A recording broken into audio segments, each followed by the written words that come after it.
We start in Israel, where this morning Israeli tanks opened fire and destroyed two Hamas observation posts in the Gaza Strip. Earlier in the day, two Gazans approached the border fence, set fire to a platform. In light of all these recent events, the IDF is imposing a week-long closure of all crossings to Gaza and the West Bank that will begin tomorrow at midnight. The IDF also admits that security mistakes were made yesterday when three Gazans cut the border fence, walked nearly 12 miles into Israeli territory. Here is Chief of Staff Gadi Eisenkot.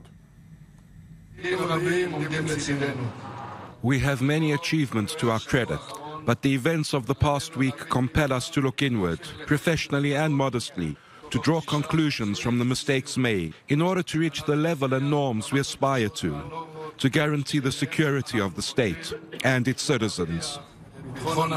Our correspondent Daniel Tsemach joins us live at the Israel-Gaza border. Daniel, this week already, the Iron Dome has been deployed. There's been infiltrations, security lapses. What lessons are being learned? Perhaps what new procedures are in place as the IDF gears up for a busy day on Friday?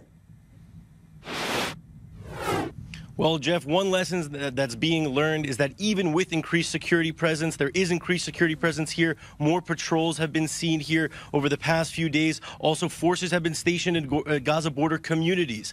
But one lesson being learned is that, as you can see, even when the situation here is quite calm and you might not see anything happening, that there needs to be IDF presence on high alert, whether it means surveillancing the border, whether it means surveillancing it on the ground or surveillancing it from field observers that are soldiers sitting at computers constantly monitoring this border. So lessons being learned, I guess, for the IDF would have to be never to really stop paying attention to what really is the focal point of all defense security matters at this current time, and also that no system ultimately is perfect, which is why we're hearing from the spokesperson yesterday who said that indeed it was an incident that should not have happened. And then today, hearing from Gadi Eisenkot, as we just did, that lessons have to be learned moving forward. Even in light of great achievements in the past, this week has certainly shed a fairly critical light as far as the IDF's readiness is concerned when it comes to the threats over this border here behind us, Jeff. All right, Daniel Tsemach reporting live in Gaza, relatively calm behind him, but we could